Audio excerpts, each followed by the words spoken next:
Welcome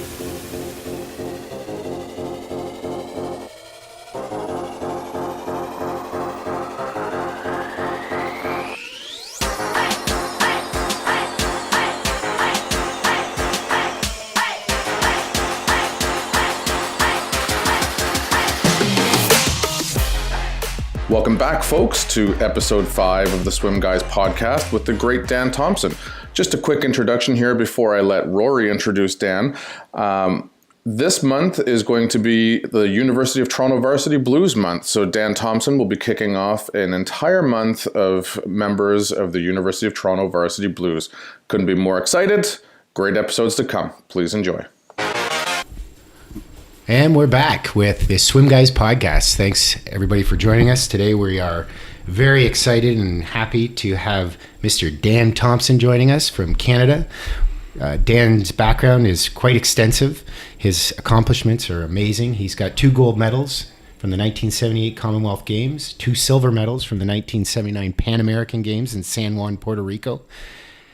He was a Canadian national swim team captain from 1978 to 1981, captain of the entire 1980 Canadian Olympic team, gold medalist at the 1982 Commonwealth Games in Brisbane, Australia. Between 1979 and 1983, Dan achieved 19 Canadian records. First recipient of the T Holders Award for University of Toronto's Male Athlete of the Year, as well as the CIAU Swimmer of the Year, winning gold medals in 5 races, 50 free, 100 fly, 4x100 free relay, and the 4x100 medley relay.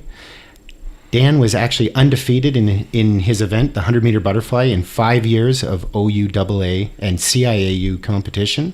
And in 1983, Dan tied the FINA World Short Course mark of 53.17 in the 100-meter butterfly.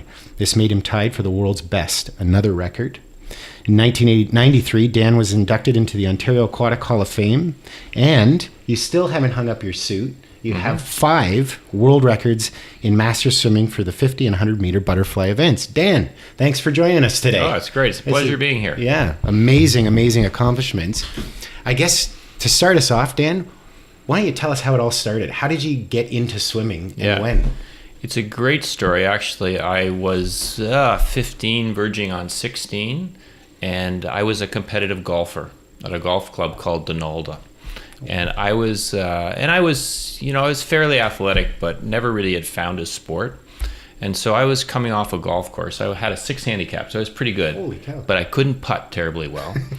So I was coming off the golf course, and there was a swim meet going on at the country club. And this club's called Donalda. And they were competing against Bayview Golf and Country Club, which is up here in Steeles. And the lifeguard came over to me and said, "Thompson, we need a few bodies. Can you help us?" And I said, "Sure, I can swim, no problem." And I had a good friend who was a member, and he egged him on. So this guy, his name was Jim Shaw. Okay. And he was a lifeguard at the time, and he was 4th in the Olympics in the 100-meter backstroke in Mexico City. Holy cow. So anyways, I had swam a few races. I did pretty good. And he said, "Look, I got this swim club, Leaside Aquatic Club. Why don't you come out in the fall and swim?" So I said, "Oh, well, sure." So I came out, and I literally, for a year and a half, 2 years, so I'm 16, I had to learn how to swim properly. And I had some incredible mentors, Jim being one, who still good friends with today. That club, Leaside, then merged with another club called Swim Tech, which was, and they created this club, and it was Nick Theory, who was one of the world's greatest statisticians who passed away recently. And he cobbled together this group that included Tony Kennedy, and actually got a coaching grant from Carling O'Keefe at the time, and brought Howard Furby. And Howard Furby was Elaine Tanner's coach. All right. And Howard was just a little past it, I would say, but was an incredible technical coach.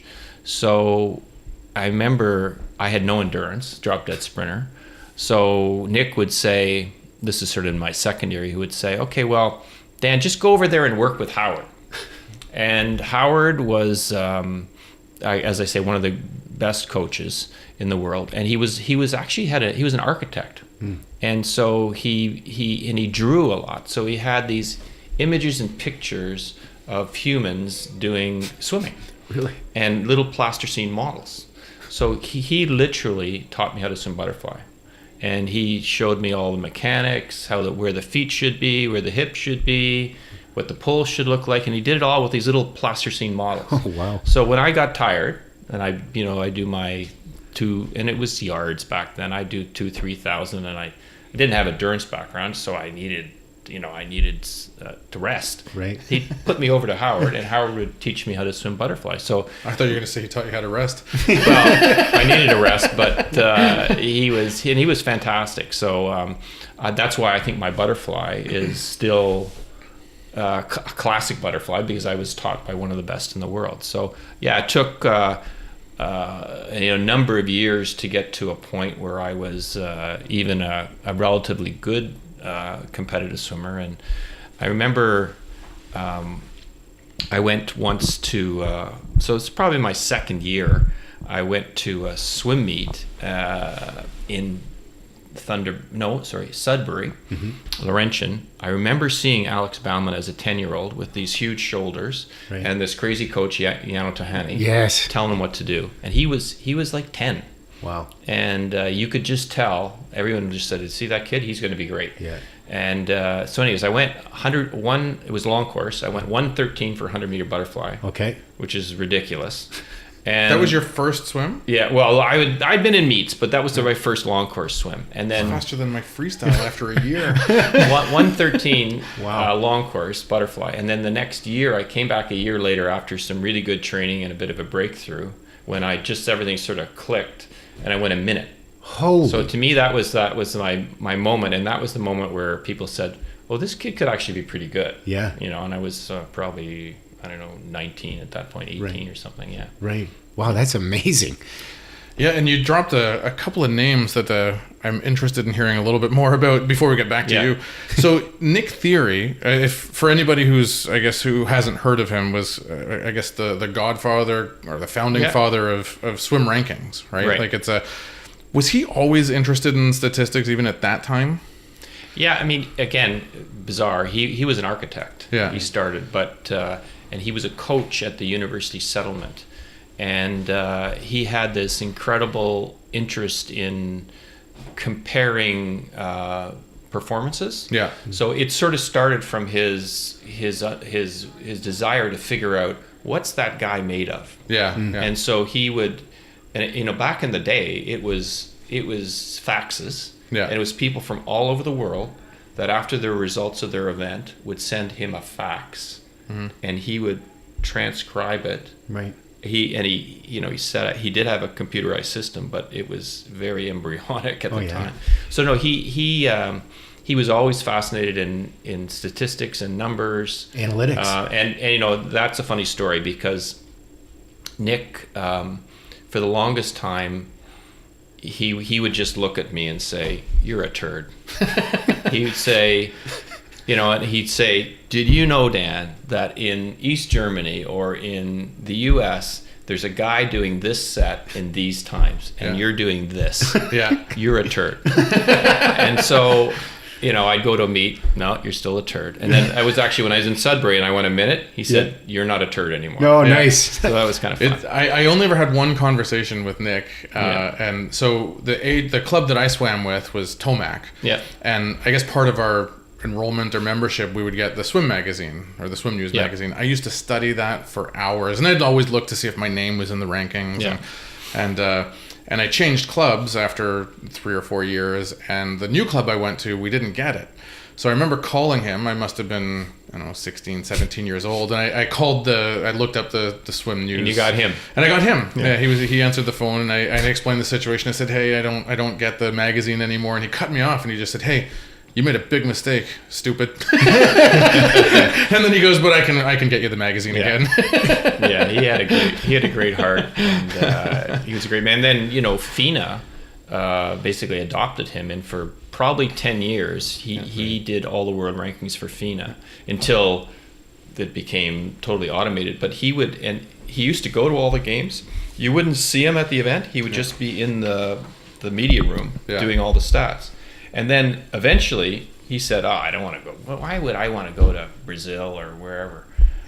He would do it remotely. Yeah. He wouldn't even go to the games. Yeah. But he'd be engrossed in Watching all the TV numbers. or Yeah. whatever. Yeah. I know it'll never be updated again, but every once in a while I still go to the Swim News website just to see if I'm wrong. And it's always the last story there is about Grant Hackett, the 2015 Worlds, written by Nikki Dryden. Yeah. But I guess when he passed away, I don't know what happened with the domain. The domain is still there. The website is still operational. They just haven't updated it in 3 or 4 years. No, now. it's dormant. Actually, the listeners should know that there is an archive at U of T in the Robarts Library, a Nick Theory archive that his estate set up. So all those magazines are there, and all the world rankings and the stats and the stories are all there. So if you need them, you can find them. That's amazing.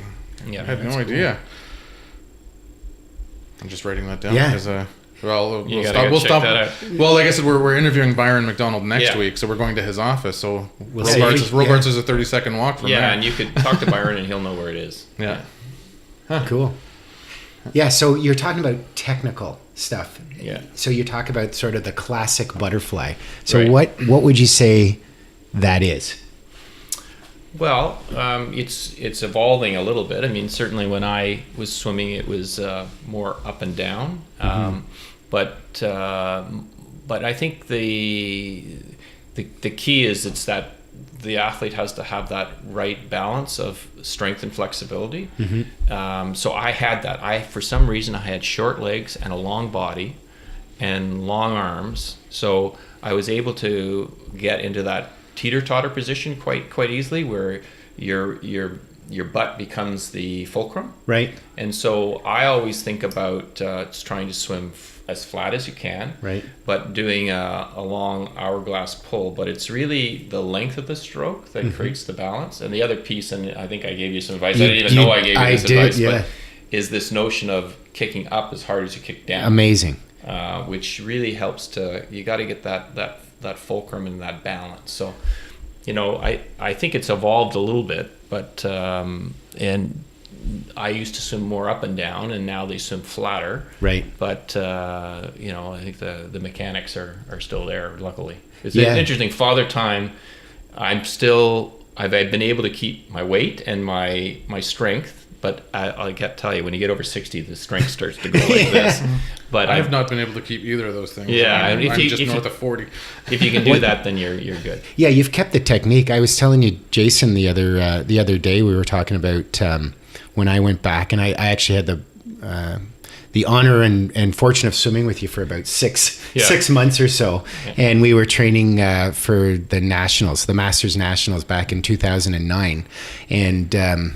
So Dan and then there was another Dan. He was a police officer. Yeah, he was a police officer. Is he still swimming? No, he's not swimming anymore. He was a good butterfly. Big guy. Like, looked like a football player. Yeah. But the three of us went into that Masters Championships, and we all won for our age groups.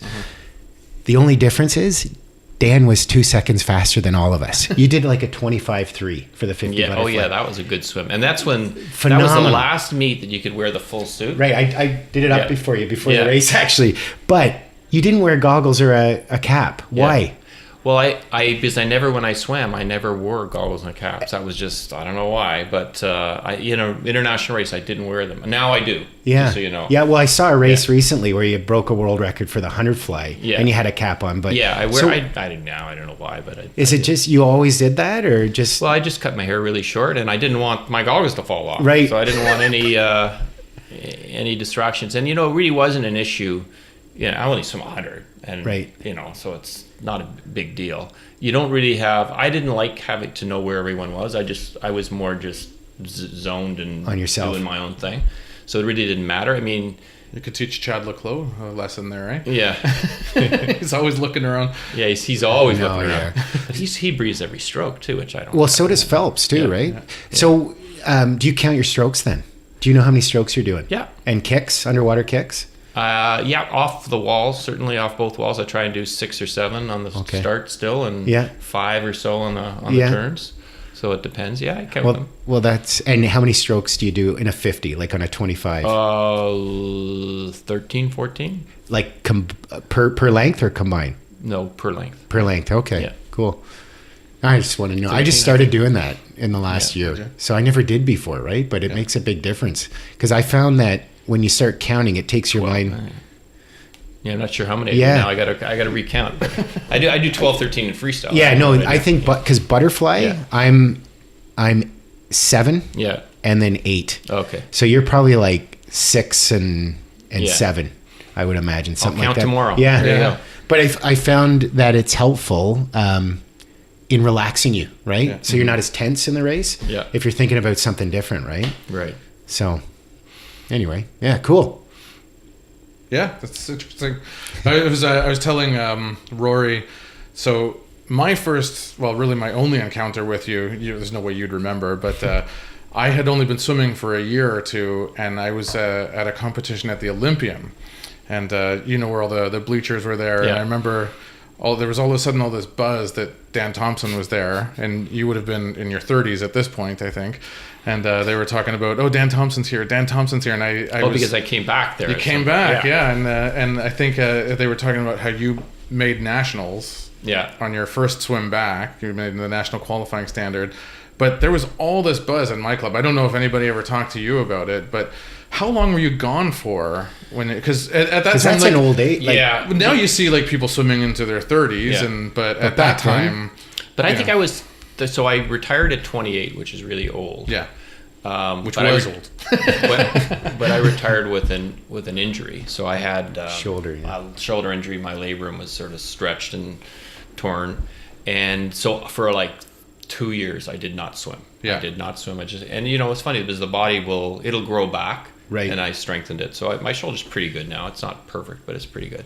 And then I started getting back into masters a little bit after about 3 years, and then I decided that, and I was training at U of T. I was working downtown training at U of T with Byron occasionally, and I just decided, what the hell? I mean, I still love it. And that's the thing, you go away from it, and sometimes you realize how much you missed it. And so once I got back, I enjoyed it. But that was just something to do. I mean, I think I qualified short course. But it was a long course. Was it a long course? It was a long course race, yeah. And I went 25 something or other, and I was 34 or something at the time, So was there an end goal of coming back? Oh, no. No, so that was more of a low pressure. I was like, can I make finals? Yeah. And you did. I was third in the heats, and I said, I'm not going to be third at the end, but I did pretty well. I thought it was fun. Yeah. Yeah. And then I retired again because then I had kids and I was living in Schaumburg, and then it went about another 6 years or 7, and then I came back. And that was funny because I'm living here in Aurora. So we had a little house in Schaumburg, and then I moved from Schaumburg because our kids were swimming and we were going back and forth, and it was just crazy. So we found this house and moved in here. And then I was in Longos over here on Bayview, and grocery store for all you listeners. You want to know.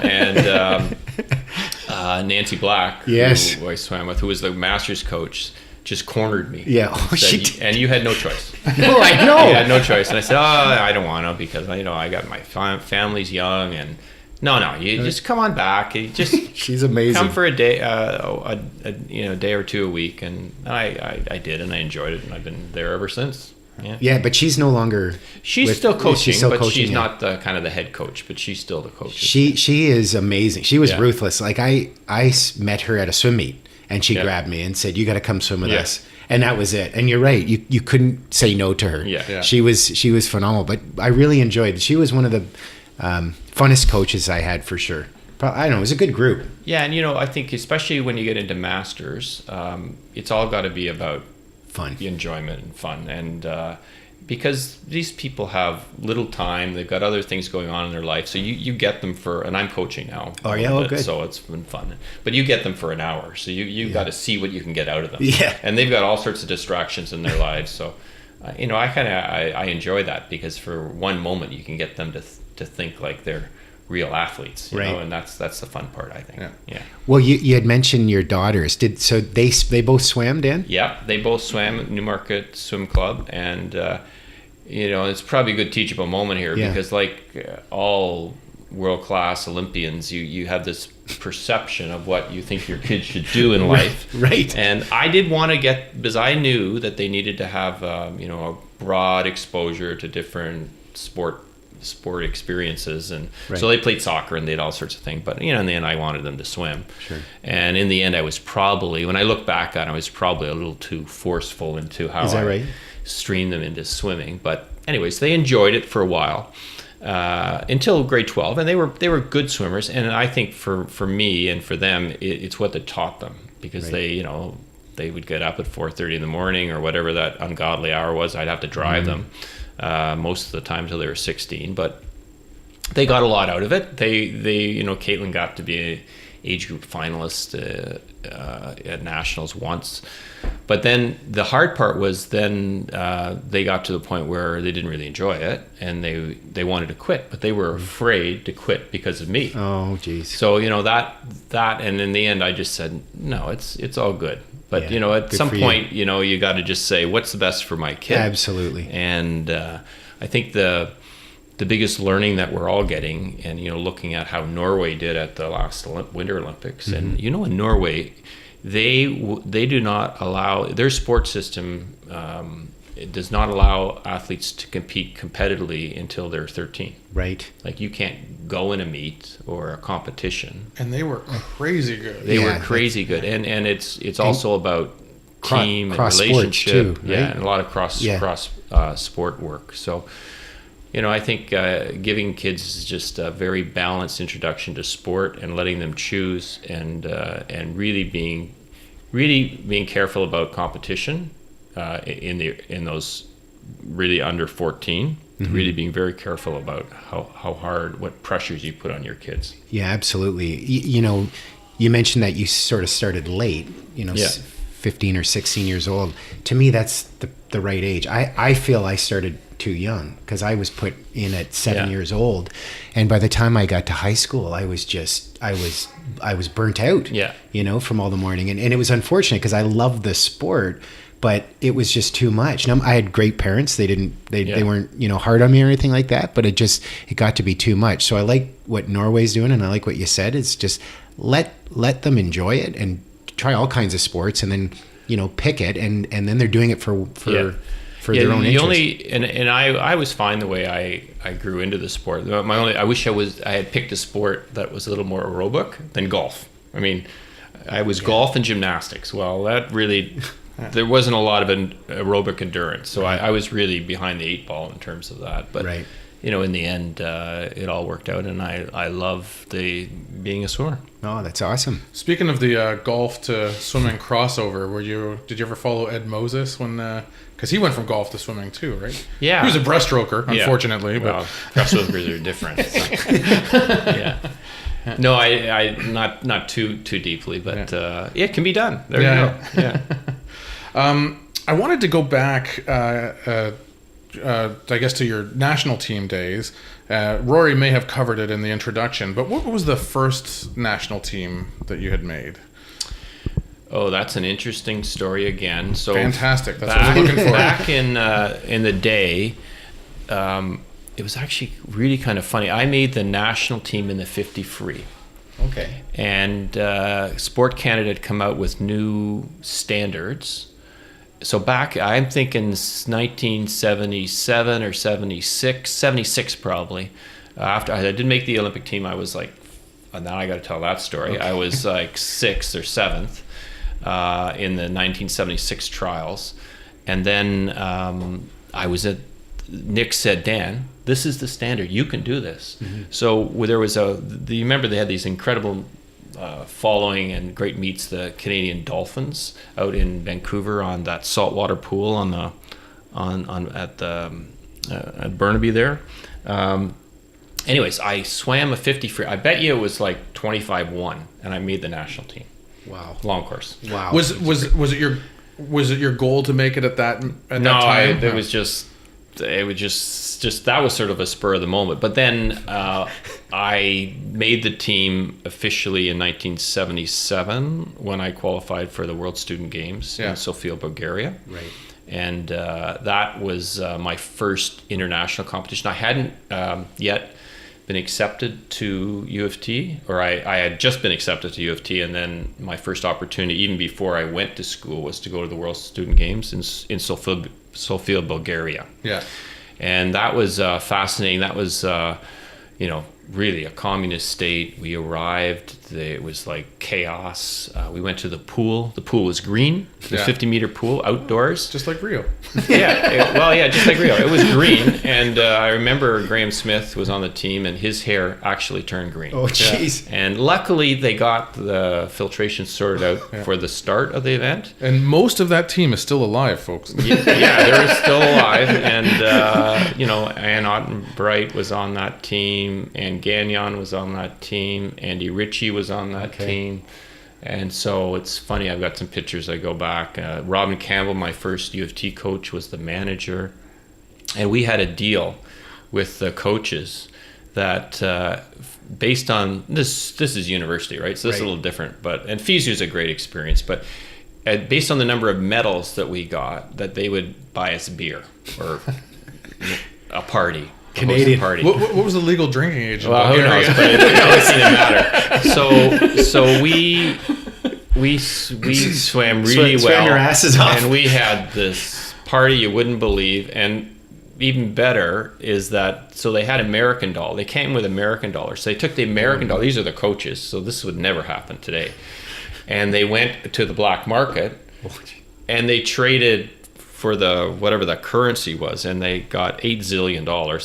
We couldn't spend all the money. It was there was so much beer that they were able to buy. It was incredible. So that was a lot of fun. And I remember Robin Campbell, who was the manager, doing these black market deals on the side in an elevator somewhere. So it was hilarious. Wow. I never imagined. I'm always interested in what the environment is like at those competitions and what the team and atmosphere is like. I just never pictured that, you're going to these countries that aren't the same as ours and you're going to have to deal with black market.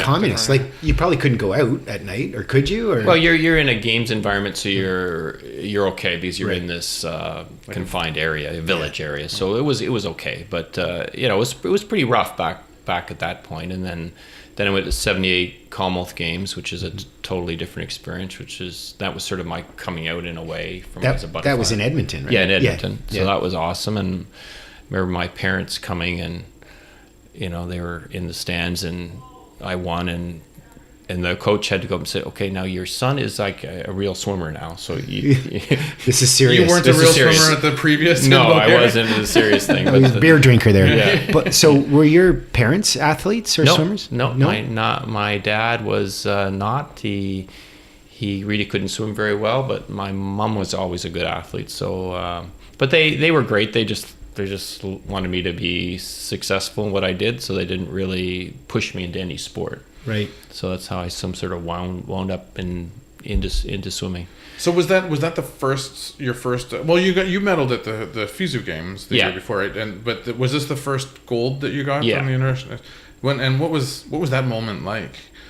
Well, it was great because it was something where I was favored, but you never know. It was at home, and the Commonwealth Games take on a special meaning when you're at home. Yeah. So it was really special. I think we won more medals. We actually beat Australia for the first time ever in '78. So that was great, and we had a great team with Graham and Bill Sawchuk, and so it was a special. We won the medley relay, so that was a great experience. Yeah.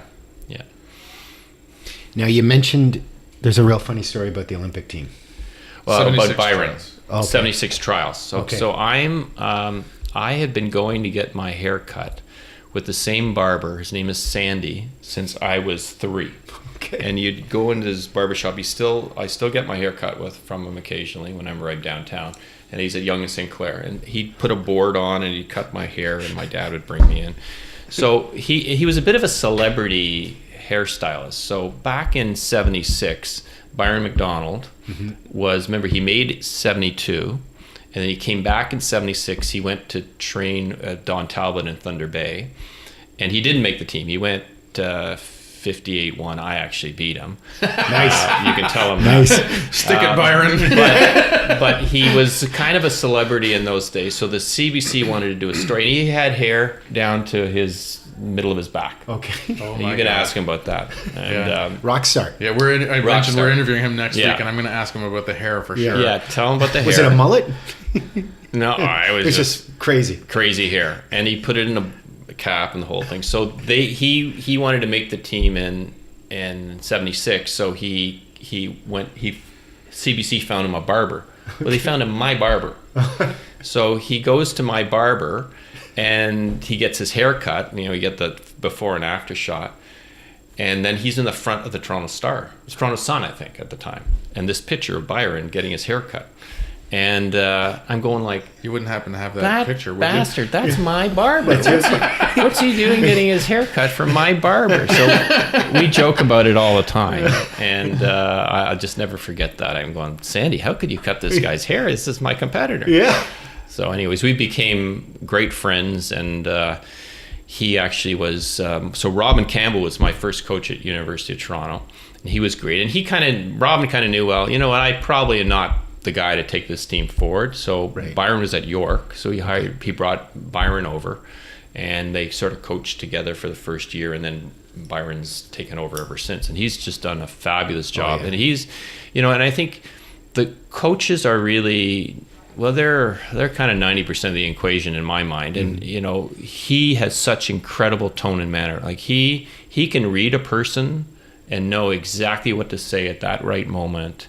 And know how to handle people as individuals. And, you find a lot of the great coaches are like that. And his work with Kylie or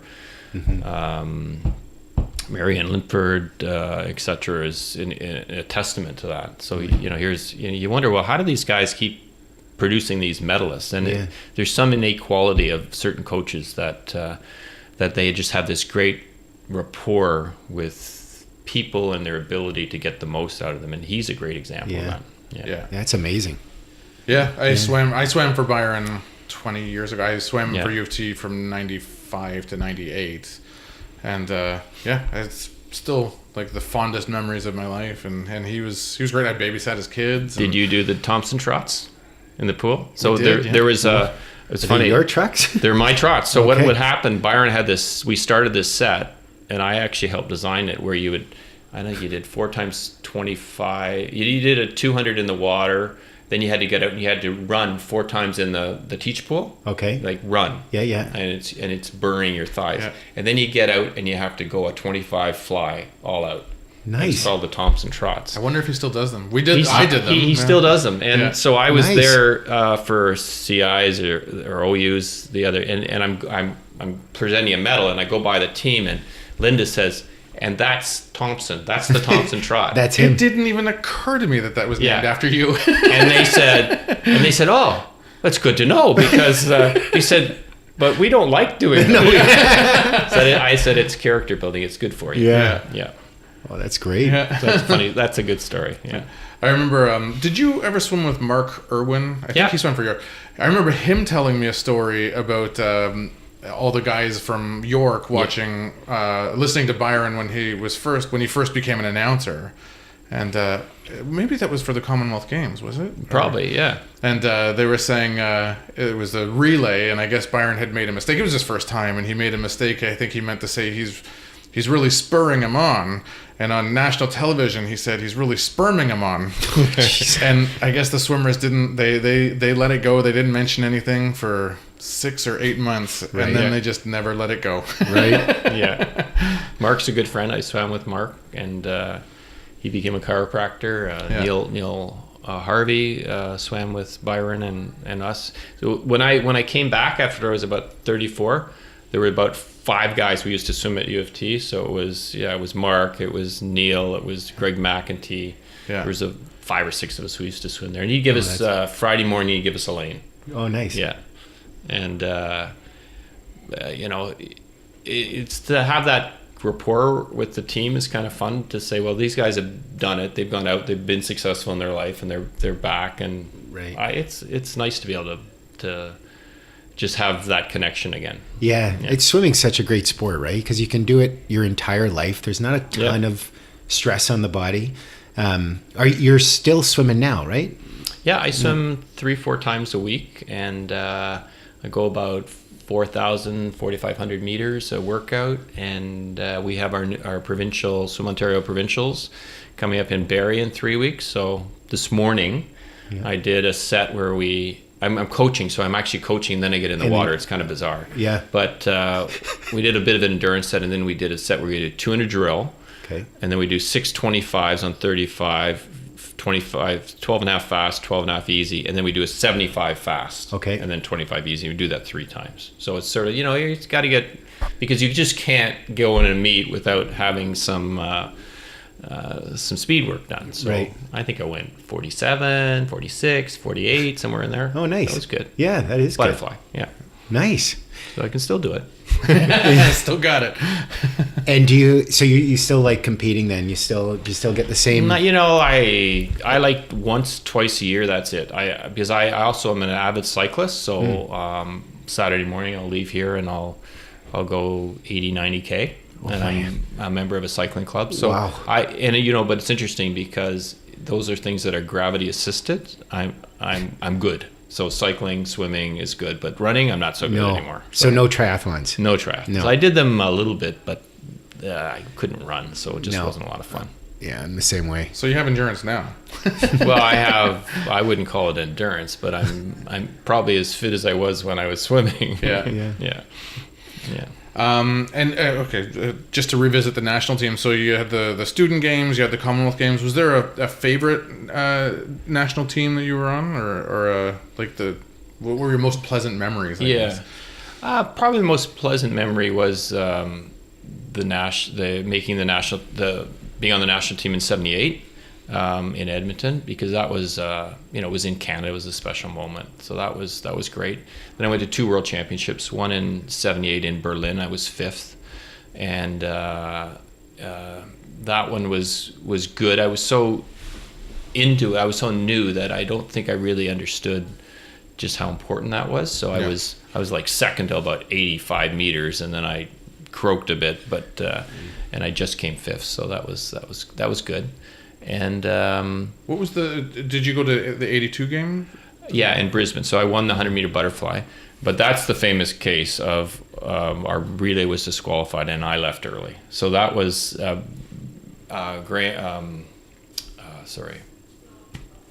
Victor Davis was swimming breaststroke. Yeah. He came in and he kind of did a few little strokes in the end, and I was gone. Yeah. And so that was not good. Right. That was probably the lowest point of my swimming career. Yeah. But things happen, and that's my perspective on the 80 Olympics was probably the hardest moment in my swimming career. I wasn't sure if we could bring it up or not. Oh, absolutely. For me,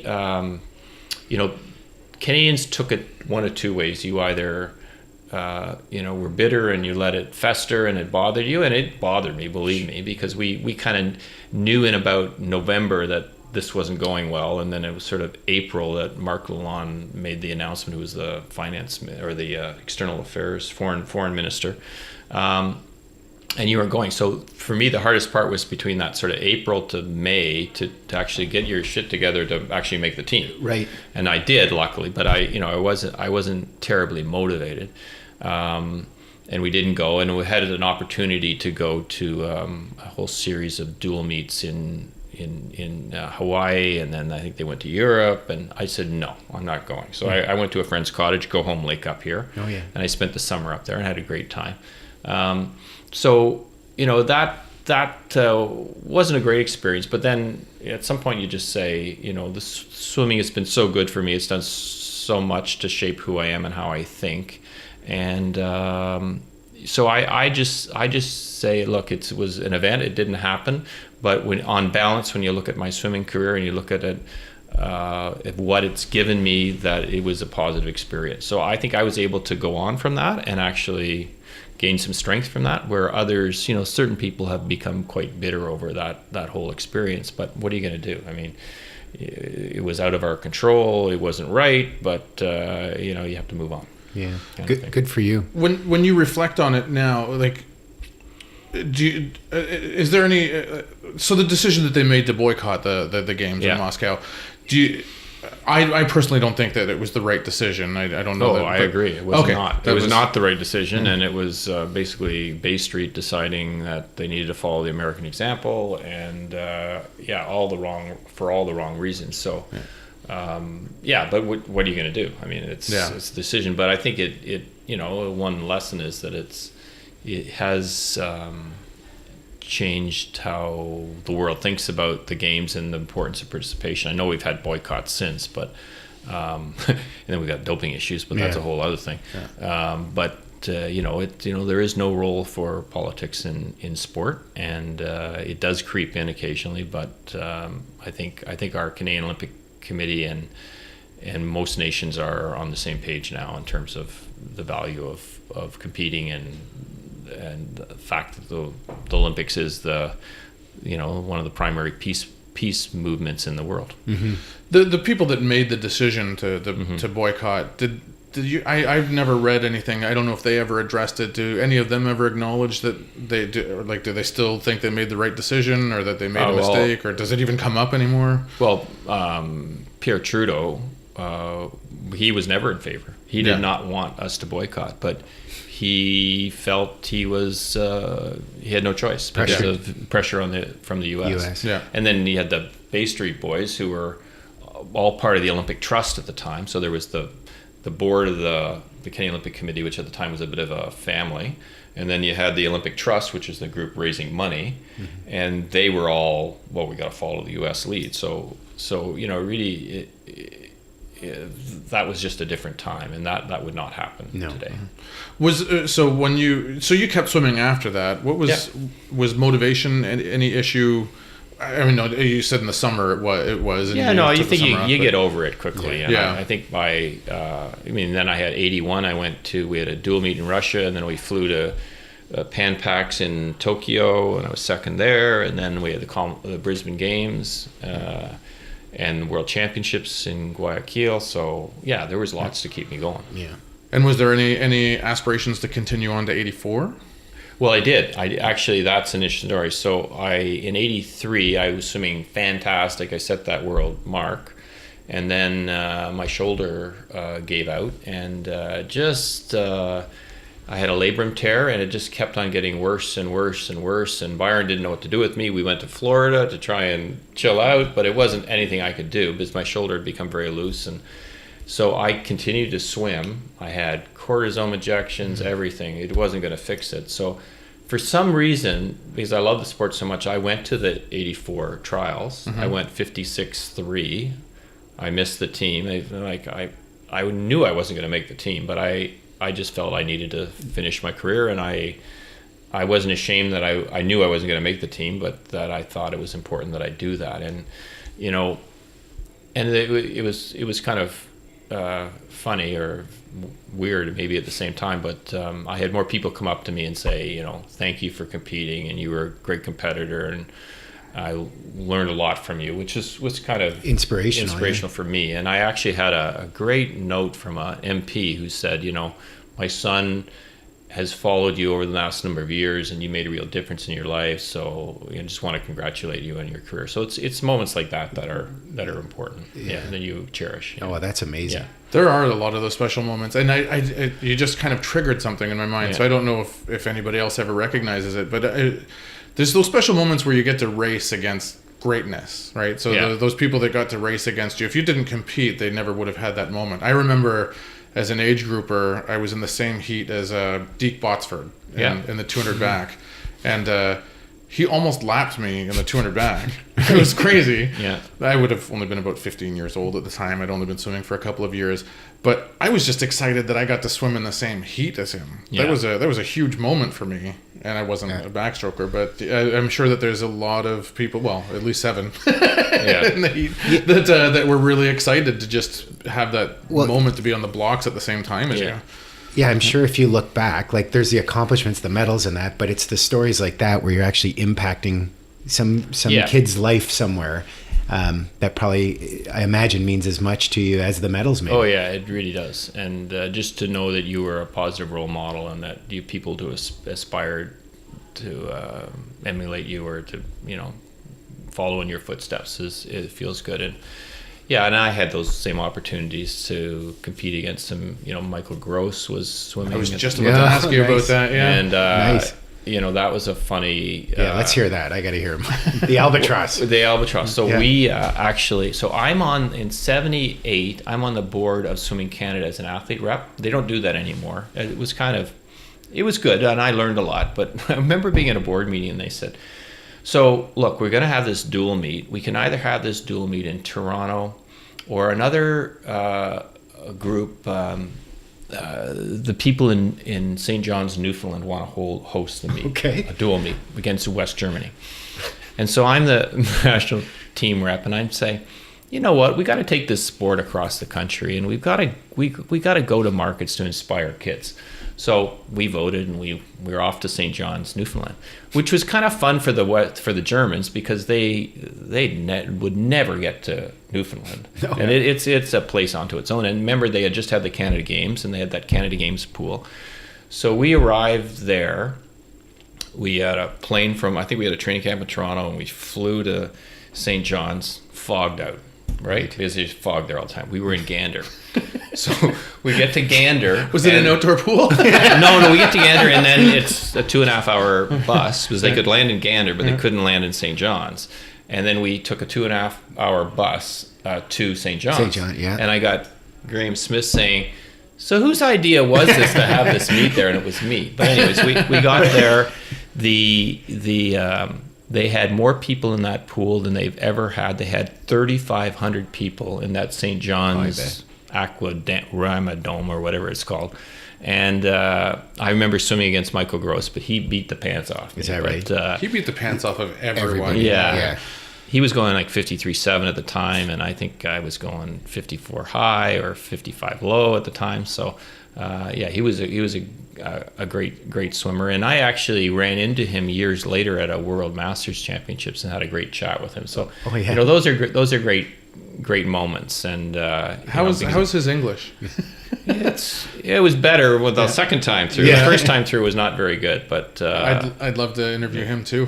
Yeah. So, and how is he swimming now? Was he doing? I don't know if he's swimming now. That was like, still 10, 15 years ago. So I don't know if he's still swimming, but you should check him out. Yeah. I think he speaks English. I think he does. Yeah. I've heard him speak some English, and there's I've heard a story that when Mel Stewart beat him at the 91 Worlds, that he was giving Mel Stewart financial advice. Yeah, he's in finance. Absolutely, yeah. That's funny. So there's got to be some English, at least when it comes to currency, I guess. Yeah. Legal tender. Yeah. So he's a good guy. Is there anybody else that from different countries that you keep in touch with that you swam against? Not so much swimming against, although teammates that I stay in touch with in Canada. So everything from Wade Flemings to Cheryl Gibson, who's now the president of Swimming Canada, to there's a bunch of them. Levente Matty. I mean, there's a bunch of people. So yeah, I would sort of have a loose connection. And then, of course, I went away from the sport for many years. And this is an interesting time when, back in 2004, when Canada was at its all-time low. I mean, we had one Canadian make a final in the Athens Games. And I was there as I was working for a marketing agency at the time. And I was on a CBC fam trip. Somehow I got on this trip with my wife and went to see it, and it was pretty. And they were the worst behaving team in the Canadian Village. So they actually were kicked out of half of them were kicked out of the village, and it was not a good time. So I ran for the board of Swimming Canada. The board had been, when I was on in '78, the board was 34 people, and then they changed the governance model, and they went to a board of 7. So it was a time when Canadian swimming, when basically the nation for the first time said, oh my God, we only have 7 directors now. We better pick the right 7 people. So 34 people ran for the board. I ran for the board, and only a few of them went. It was in St. John's, Newfoundland again, the AGM. So it's a special place for you, I guess. Special place for me. So I flew out there, and I roomed with David Schemmelt, who's still a good friend, and his kids are swimming in Oakville now. And I got on the board. Yeah. And there were 3 old board members and 4 new board members. The 4 new was Brian Johnson, lawyer, tick mark. Dan, marketer, tick mark. Steve Norris was on the board, who is an exercise physiologist, lives in Calgary, fantastic. And there was one more, I'm just forgetting who that 4th was.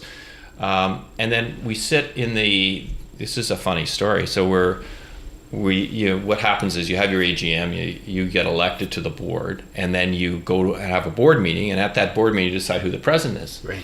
And at the time, for some reason, the Sport Canada rep, forgot her name, was in the meeting, and they're all looking around, and the 3 or 4 that were the former board members that had one more year said, well, we didn't do a very good job. We shouldn't be the president. No, we shouldn't be running this place. Right. So everyone looked at me, and I'm going like, oh my God, are you serious? So I became the president of Swimming Canada. Just like that? Like, right, never been on a board, nothing. So, but that was a great time. And then they had let the ED or the CEO go at the time. And so for basically the first 4 months, I was running Swimming Canada, which is pretty funny. And then they had started a search, and I'm going like, we don't want to hire any of these people. Like, they're all kind of Ottawa bureaucrats. Right. So I said, okay, well, there's got to be someone we can bring back that might be good. So I thought of Pierre Lafontaine, who was, when I was in my prime, he was coaching in Point Claire. Then he went to Arizona, to Atlanta, and then he wound up in Canberra. So we dragged Pierre. He was actually on a beach with his team. He was one of the institute coaches in Canberra, and he had his team in Noosa at a training camp. And I said, Pierre, we need you to come back. And I said, well, why would I leave here? I'm on the beach in Noosa. He said, because you want your kids to. I don't know. I thought of this. I thought it was pretty cool. I was thinking quick. I said, obviously, you want your kids to grow up and know your grandfather. Oh, nice. Oh, that was like, yeah, well, you got a point there. Yeah, nice. So anyways, he came back and... Brilliant, manipulative. Yeah, very manipulative. So he came back and, he really helped with that resurgence, and then he went off and do other things. He's the CEO of Cycling Canada right now. Okay. Yeah, so, I think that was a pivotal moment, and I learned a lot about governance and how to run a board. Yeah, no worries.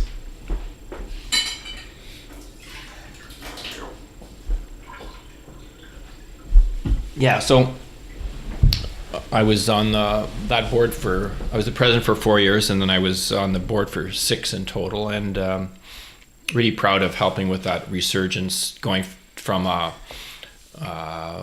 operating board to a policy board. And then really recruiting some really good new people. So I actually recruited Jim Shaw, who is my original coach. From Leaside. Yeah, who was expertise in governance. And I kept on Peter Schmidt. Every time I'd go and visit Peter Schmidt, I'd say, Peter, when are you going to join the board? And he was working for ESSO. So we got him back. And I kept on, every time I saw Cheryl, and I'd go out to Edmonton occasionally, because in one of my other roles, I would say, Cheryl, like, when are you going to run for the board? And so we finally convinced her to go back. So, I feel personally that I've helped make sure that we've got this good connection with the swimming community, and that we've got good people who have a sort of a policy orientation running Swimming Canada. So I'm quite proud of where we've ended up. Yeah, it's come a long way from 2004. Great job. Yeah. Yeah, you think about so 2004, and then like 2008, 2012, it was really just Ryan Cochran, right? Well, and Hayden. And Brent Hayden, but you look at now, and it's amazing. Really, especially on the women's side. Yeah. Because the women's side was the men's side was, I think traditionally it's always been a little bit stronger in terms of depth. And it's completely switched around now, eh? Swimming is a really cool sport now. And you mentioned Oakville earlier. That I heard the other day that club has over 700 swimmers. It's like 800. Yeah, I think it's huge. the largest in Canada now, is it not? It It is. is. And they operate out of, I think it's 5 25-meter pools. Yeah. It's crazy. Well, Oakville's not a huge. It's only 170,000 people. Like it's Yeah. yeah. No, so the Canada's swim clubs we're doing well. And we've got a good sort of targeted excellence strategy with our performance centers. But still great work is done in the clubs, and it's this balance between supporting the clubs and providing the right IST support, biometrics, biomechanics, sport science, sport medicine support, and giving them the right competition opportunities. So, yeah, we've done a good job, and then understanding how you grow the next gen, identify those kids that are on target, and then grow them into the next level. But yeah, and the men is a little problematic right now, but I think with the men you need a bigger cohort. Like the women you can train in 2s and 3s and they can go against each other. The men they can be in separate clubs, but they need to come together more in bigger groups so they can bash each other. Yeah, and then go away and go home and then come back again. So like pulling together for training camps and stuff like that. Is that what you're thinking? Yeah. Like more Just high performance training camps, so they can get together, they can create a relationship, they can create some camaraderie, healthy competition. Yeah. Yeah. And so I think we need to do more of that on the men's side, but the women's program is certainly doing very well. Oh yeah. Yeah. Yeah, well, look at the last Olympics, but the Commonwealth Games that just passed. Even just Taylor Ruck, that 8 medals was unbelievable to watch. Yeah, that 200 freestyle was a thing of beauty. Yeah, no, she's, and I think that was a special moment for her because, she missed the Worlds. One team she missed the Worlds, and this is the final test really to say, is she there? Can she handle the pressure? And she did. Yeah. And I think that 200 free when she beat the Australian, that really set her up, and the rest is history, as they say. But no, it's and it's neat that we've always got someone coming up. Yeah. Now. And we had Penny. I think Penny will be back personally, but she needs some time to grow up maybe a little, and you forget Yeah. that she'd only, in 2016, she'd only been involved in the sport for 5 years. Oh, I know. She's still only Yeah. 15, Yeah. 16. Yeah, it's. I don't think people are worried, or they shouldn't be. I don't. No. Think. Yeah. No, it's just part of that development pathway, which people have different routes, and but I think hopefully things will look good for Tokyo. Speaking of people that you raced with, and now that we've watching those videos, I was thinking about Rowdy Gaines announcing. Did you swim at any competitions with him? Yeah, I did. Different events, and he I guess, had. though. I think I remember him at Pan Pacs, especially. He had incredible technique. Yeah. It was him and Furness. Bruce Furness. Yeah. Their technique was just unreal. Yeah. Yeah. So I remember things like that. I more remember the characteristics of their strokes than anything. Yeah. Yeah. So I do remember them. But no, my orientation's more, is the time Alex Bauman and and Victor and Mike West. Those are sort of my compatriots. So Tom Ponting made the '84 games in the 100 fly. Did you race him before? Was '84 his breakout year? Yeah, it was, because he was in the same race as I was in '83 when I set the world mark. Yeah, and I think he was thinking I'm gonna just go, and that was a funny story. So I started working '83 because I had finished school, so I was doing some work for an advertising agency, and I was still swimming. And the year before in '82, I had trained so hard. Like, I had done so much over distance. I think I was tired in '82, and so I basically didn't do anything. I was primarily working, trying to decide what to do with '84, and I went to the short course championships in New Westminster in BC, and I literally arrived there and slept for 2 days. Like people didn't even know I was there. I would go for a quick swim between heats and finals, and so I turned up the morning. I think in the morning I went like 54.5, and it was just easy. And I went out in like 25 flat and came back in 27.99. For me, is like, nice. You're kidding. And I was brilliant till the last stroke, which I sort of glided in, but yeah. So you could have been the first man under 53. Well, I would have been for sure if I would have put one more stroke in there. But what can you do? Sorry to bring up these haunting memories. No, it's all good.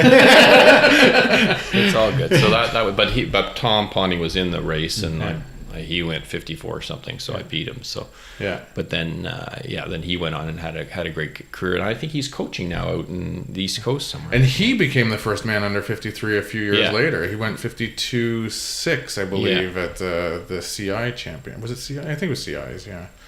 Yeah.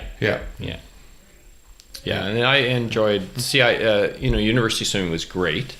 I enjoyed all my 5 years at U of T, and those are really fond memories that I have of great camaraderie with the team, and then going to school and competition. So I and that's what I wanted my kids. You think back and say, oh, that's just awesome. I wish my kids could have that experience, but they didn't want to. But so they're queens. They're having a great time, and they're not competing, but they're doing well in school, and they're having a great time. So that's all good. That's all good. Yeah. What more could you want? Yeah. And so, Dan, what what have you taken from all this years of swimming and self-learning and all that? How have you transferred that into what you do on a professional level, like work-wise, or what are you doing these days? Well, yeah, I think so. I mean, once a swimmer, always a swimmer, and it's all those skills you learn that help you through life. So, dedication and ability to plan your day and all those things. So I think it really did help me. So I had a successful career as a marketer, mainly in the sponsorship industry, and I ran a company that called McLaren Momentum that had General Motors as our client. I actually helped negotiate the 2010 Olympic rights deal for General Motors and a bunch of other stuff. And then I went on to be the president of Canadian Tire Jumpstart, right, which was good. Great organization. And I loved it, and doubled the size of the charity. And then I went on to be the CEO of Skate Canada, which is a little different, and going from a touch the wall and go sport to a artistic sport is a lot of difference. So I was there 3.5 years and enjoyed that. And now I'm consulting. I'm doing organizational reviews. I'm doing marketing plans. I've done some work for Rugby Canada. Okay, cool. To help them with a reorg. I'm working right now with U Sports, creating actually an international sport strategy around FISU and the games, and how Canadians how they should best participate in the FISU games. And now I'm doing some work for Cycling Canada. So I'm sort of in that sponsorship business management business right now. So I'm enjoying it. Oh, that's great. Mm-hmm. Have you ever thought about sponsoring a podcast? Well, who knows? Maybe I'll find someone to sponsor it for you. Touching on all these different. So you've been involved in a lot of different sports on I guess on a board level and management level and marketing level. When you see how they're organized, do any of them actually stand out to you as things that maybe the swimming world could pick up on, or the swimming world could share with them? Like, I guess what I'm really asking is which ones are terribly run, which ones are fantastic. Yeah, well, you got to be careful when you talk. Let's not do the terrible, but everything has their pluses and minuses. But what's a good model? Well, and there's it's the first piece that I think we all need to understand is that Canada as a sporting nation has really come to be with OTP and with the targeted excellence strategy. So back in own the podium. Yeah. So back in 2010, when John Furlong said, well, we got to be better than just hosting the best games, we actually got to win. Yeah. And so there was this $110 million pot, 55 from private enterprise, 55 from government, that came to be, that really was the catalyst with the resurgence. And then we've gone on and OTP has become formalized and there's $70 million in this pot. And so what they do is then they look at which sports are going to win medals. And then there's this pot of money. So there's a pot of money that's just like keep the lights on infrastructure. And then there's a pot of money for targeted excellence. Well, that's all fine and good. And we've been doing better in the world. But the challenge is that just the blocking and tackling of running sports is eroded because all the focus now is on winning medals and satisfying that targeted excellence pot of money and all the things that go with that. So swimming, for example, would get, I don't know, it'd be something like $5.5 million through government. Right. So the challenge in this day and age for Canadian sport is how do you hold on to that OTP money, that targeted excellence money, that's the cherry on the top, but how do you keep your business running well and oiled and the systems up to date and up to speed? So sports are having trouble with that, but the ones that do the best are the ones that really can figure out the proper revenue model. So they've got membership as a revenue source, and and swimming has done a good job in the last little while where they had $1 million in membership revenue, and they've now gone to 1.7 million because they said, you know what, we're going to raise fees by X dollars over the next 8 years, $1 a year for 8 years. And more sports need to look at that because what's happening is a lot of sports are running on borrowed time and they're not keeping up with the systems and processes. So that's one piece, is how do you keep a healthy relationship with your members, whether they be the national body or the provincial bodies. The second piece is sponsorship revenue, and that one is variable these days because the Canadian Olympic Committee has done such a good job with developing that brand and creating programs that run over the 4 years that it's really tough to go out and get these long-term contracts. Right. So what you're finding is that sport governing bodies have to do smaller deals, and they have to get people in and then grow them. So it's complex. The next piece is fund development, which is donations. And sports are just getting into this. And as a sector, we're not very good at it. But, when I'm doing some work for cycling, well, there's some amazing Canadian philanthropists that love to cycle. Sure. So how do you have to get those? Well, first thing you got to do is you got to talk to them, and you got to invite them to things, and you got to communicate with them. So it's really complex. The ones that seem to do the best are the ones that have really robust databases. So they have 75,000, or Hockey Canada would have 600,000 members, right. And they create programs that can talk to those members, or the ones that have events. So, Hockey Canada won't publish what their revenues are, but it's $50 to $60 million a year. And half of that's World Juniors, probably. Right. So, they've got, so those that have become well-oiled businesses are doing well. You still got a lot of sports that are still on the kitchen table and that are, frankly, barely surviving, right. Or are dependent on government funds, which isn't a sustainable model. So, I would put curling, as a great commercial business. Rugby would be another good one. Hockey, soccer, and then it gets pretty dicey when you go below that, because they're not as many of them are as many consumer-based sports as that. But so they're just running on really passion and sweat equity at that point, right? Yeah. But then you figure out, well, how do you optimize your business? So volleyball, which probably is not a great TV sport, although it could be, but then when they have their nationals, they have 2,800 people participate in their nationals. So they figure out how to make money off their competitions. So there's no cookie cutter approach, but there's been a slight challenge with the focus on targeted excellence has been a challenge for sports, and then the COC has been the other challenge, the Canadian Olympic Committee. Right. Anything else? I think I'm good. Is there anything we missed? Are you still golfing? Oh, I don't golf great. I can hit it long, but I'm finesse. You're not a 6 handicap anymore? I just do business golf occasionally. So. Yeah. But I'd rather go on a Grand Fondo or go on a bike ride. I think I had more fun doing that. Yeah, absolutely. And then this year, I actually want to get into open water. I just bought a wetsuit.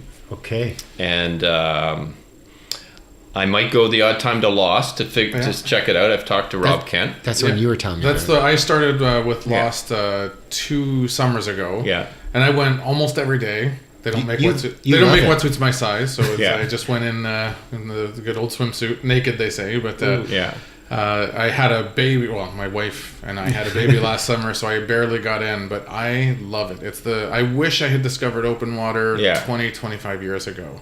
And Rob Kent is great. He's awesome. Yeah. We did that 100 times 100 at the T-Pass. I was invited to that. Yeah. I couldn't. So we did it. It was fun. But so I want to get into more open water, and I'd love to get more masters swimmers into open water. I think it's I've talked to Barry Shepley about the quarry. There's a quarry in Caledon. Yeah. That's cool. I think a Saturday morning I'll get a group and we'll go up to Willow Beach or Jackson's Point to swim. This is great up there. Yeah. But there's nothing like swimming in a lake. I don't know. No, yeah. I'm looking. So I swim with a few people because I like to get in during the week as well. And not the ice swimming or anything. Yeah. But I can't do the early mornings that my partners have wanted to go. But if you ever want to come down to Oakville or Burlington during a lunch hour, that's where you do it. That's where I'll go. Yeah, I'll try it. You convinced me to come out once this summer. There's some great people. Yeah. It's an open. Well, just like with this podcast, which is going to be an open door policy for you anytime that you're willing or able or want to come on. Lake Ontario is the same thing. Let's all go for a swim. Yeah. There's an event. There's an event on the island with what's his name? He runs it, and in the last week of August, I'm going to go on it this year for sure. I know who runs it. Steve Halford. Yeah. And it was canceled last year because the flooding. The island was basically under the lake. Yeah. And the Lost has their swim, which is I believe that's August as well. So I'm gonna get into that. Yeah. I won't be leading, that's for sure, because I'm a drop dead sprinter. But you never know. It's fun. There's a couple of swimmers from that Lost group that they've gotten in every weekend for over a year now. Yeah. And there was one day they took pictures where they had to cut. Like they had to break apart some ice to get in, and when they got out, you could see little cuts from the ice on. Not happening. Not happening for me. You gotta download the Wim Hof breathing method. He's the guy that will climb Mount Everest barefoot and in shorts, and he says it all comes down to breathing. I think it's really more he's just a freak that's been lobotomized and doesn't know it at some point. Good. Cool. All right. Well, thanks a lot, Dan. Appreciate your time. Thanks for having us. I enjoyed it. Thank you so much. Good to see you. Thanks. Yeah. And that is going to wrap it up for another edition of the Swim Guys podcast, this time with the great Dan Thompson. Rory and I would like to give a special thank you to Dan Thompson. This was actually our first ever interview that we recorded. I know you could probably tell that we've been releasing them out of order. Dan was a fantastic interview, and then we got Byron coming up next week. And we decided to have a special month for October, University of Toronto month, so we held off on releasing this episode so that Dan could kick off University of Toronto month. So thank you very much, Dan, and join us next week for a special 2-part interview with Byron McDonald.